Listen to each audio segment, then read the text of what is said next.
Naghahanap ba kayo ng motor na budget-friendly na pwedeng-pwede pang long ride? Baka itong si Easy Ride 150p ang para sa inyo. So, in this video guys, tatalakayin natin yung specs, features, at syempre yung updated price.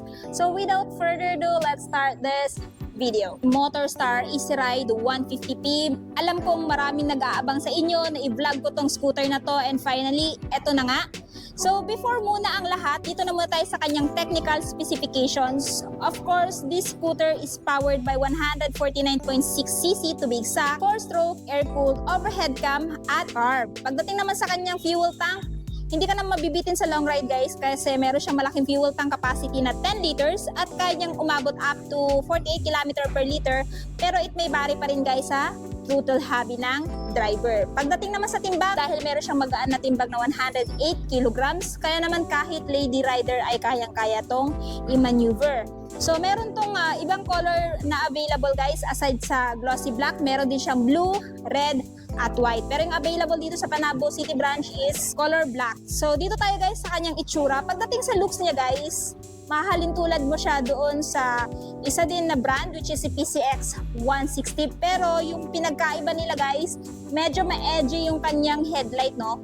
Kasi yung si PCX 160 is bilugan, pero eto may pagka-sharp yung headlight niya. And same din sila guys na naka-LED. And kung mapapansin nyo, pagdating sa eyeline, unique yung eyeline niya guys. And meron din siyang parang projector dito sa kanyang headlight which is apat. Dalawa dito sa kabila at dalawa dito sa kabila. And isa pa guys na nagustuhan ko dito, kagaya doon sa ating na-review na Easy Ride 150. So meron din siyang patayan ng ilaw dito guys. Yan.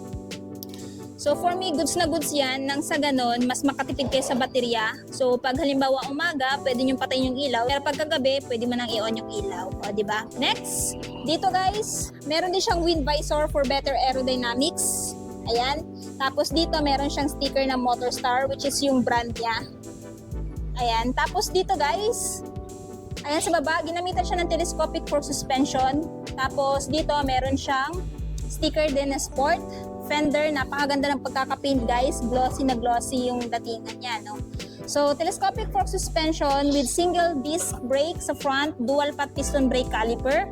And yung nagustuhan ko dito guys, tubeless na yung tire niya, so kung mapako to, hindi siya basta-basta magpa-flat. So, if ever nasa long ride kayo, if I were you, magdala na lang po kayo ng tire sealer or tire sealant if ever mapako siya, no, mabutasan siya. And in that way, no need na kayo pumunta sa vulcanizing shop. Tapos, sa kanyang tire size sa front guys is 100 by 80 by 14 inches. So, ayan guys, medyo malaki na yung wheels niya. For me, goods na goods yan. And pagdating dito, turn signal light niya guys, ayan, napakaganda ng pagkaka-LED. So, napakalakas ng buga kahit nasa umaga. Sa side, ito yung itsura niya sa side guys. Meron din siyang option for cruising style. Pwede kang mag-upright sitting position at pwede mo ding iunat yung paa mo pag ngawit na ngawit na. Ayan. So, talagang same na same doon kay PCX 160, ano. Dito sa kanyang upuan naman, generous na din yung kanyang seat, no. Ganito kasi yung nare-review ko sa mga 300cc na scooter. Ganito yung datingan ng upuan niya. Tapos parang meron siyang sandiganan dito. Ayan. Pero naka one tone siya guys, tapos naka stitches din. Meron na din siyang pride of ownership kasi meron naka-engrave dito na parang Motorstar, which is yung brand niya. Ayan. And balik tayo dito sa kanyang handlebar. Sa handlebar guys, of course, naka-naked handlebar din siya since inspire nga siya kay PCX 160. Ayan, naka-chrome. Elegant yung kanyang looks, yung kanyang feels dito. Tapos dito sa kanyang right side na buttons, meron siyang kill switch off, activated, patayan ng ilaw of course. Ayan.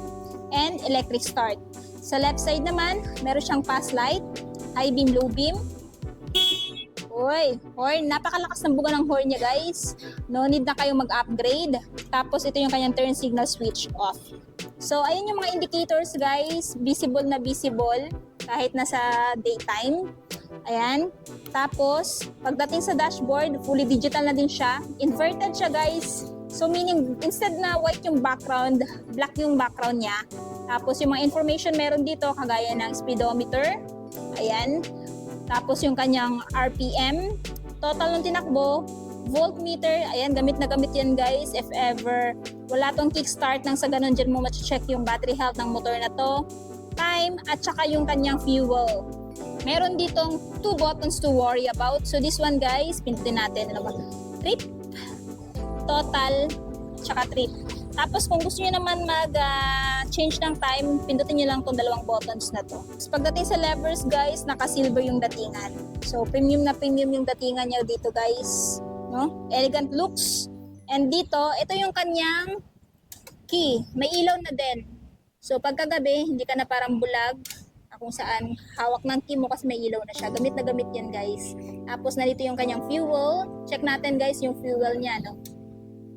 Kung responsive ba pag pipindutin mo. Boom! Nice!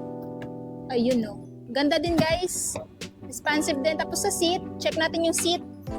Sa mga na-curious sa kanyang under seat, ayan guys, napakalaki din. Kasya daw dito yung full face helmet. So, ayan. Marami ka nang mailalagay dito na mga gamit mo if ever gagamitin mo sa long ride. Pero if ever hindi ka pa satisfied, pwede ka naman magpakabit dito ng top box. Bili ka lang ng bracket. So dito guys, napansin ko din dito no, pagdating sa foot peg ng angkas, ayan no, premium na premium din. Same din dun kay PCX. Silver yung datingan dito and pwede mo i-fold kung wala kang angkas. Yung air cooling system niya guys, ayan. Tapos yung tambucho niya, heat guard. For me, goods na goods yan para hindi mapasok yung angkas mo or ikaw.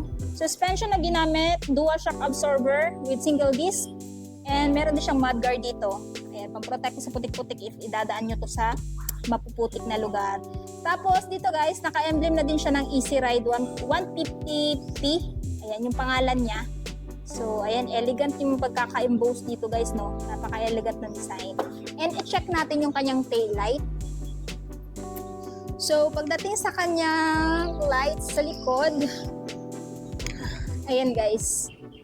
Turn signal is naka-LED. Brake light is naka-LED. Tapos para siya may eyeline dito guys. Napaka-sharp din ng design. For me, napaka-attractive tingnan sa personal. Tapos may ilaw din siya ng plaka dito. Naka-reflector din guys. Para mas visible kayo pagkagabi. Tapos yung inyong plate holder. Tapos yung kanyang napakahabang fender na gamit, idadaan nyo to sa putik na lugar. Tapos nandito yung kanyang panggilid guys. Pansin ko din, hindi rin tinanggal yung kickstart. So for me, advantage yan if ever ayan, maubusan to ng baterya, may pag-asa pang mapaandar tong scooter na to. Tapos yung kanyang center stand and side stand. So, balik tayo dito guys. Nakalimutan ko pala ipakita sa inyo yung kanyang front pocket. Ayan. So, meron din siyang charging port. Isa lang po yung kanyang front pocket guys. So, i-check naman natin ngayon yung kanyang seat height, kung kaya bang abutin ng height nyo. So, uupuan natin tong scooter na to. So, ganito kataas yung seat height ni Easy Ride 150P guys. Ayan. So, sa height ko na 5'5". Medyo naka-tiptoe tayo. So, if ever meron kayong height na 5 flat, naka-tiptoe kayo dito, panigurado. So, ayan. Ito yung itsura natin. And kung mapapansin nyo guys, napakalawak din ang kanyang turning radius. At napakalambot lang din. So, pwede siya isiksik sa mga traffic. Pero hindi ko siya nire-recommend kasi delikado yon. Meron kayong option for cruising style. So, ito yung sitting upright position natin. Tapos, ayan, pwede mo iunat yung paa mo pag ngawit ka na sa long ride. So, this time naman guys, tatalakayin natin yung kanyang updated price at kung saan mabibili itong si Easy Ride 150P. So, kung interested kayo sa scooter na to guys, ang presyo niya ngayon guys is, ayan, if spot cash, mabibili nyo po siya ng 75,500. Pero kung gusto nyo ng hulugan, ayan, down payment is 6,500 at yung monthly sa 3 years ay 3,390 at 3 days na 400. So, this one guys, meron din kayong ibang monthly na mapagpipilian like 6 months up to 36 months. Pili na lang kayo dyan. And itong scooter na to is available dito sa Purok 2, Salvacion, Panabo City. Malapit lang siya sa May Rivera Hospital. Anyway guys, ilalagay ko na lang yung complete address ayan sa screen at saka sa description box. Or please visit their Facebook page, Motorstar Panabo. Itatag ko na lang din yung link nila sa description box.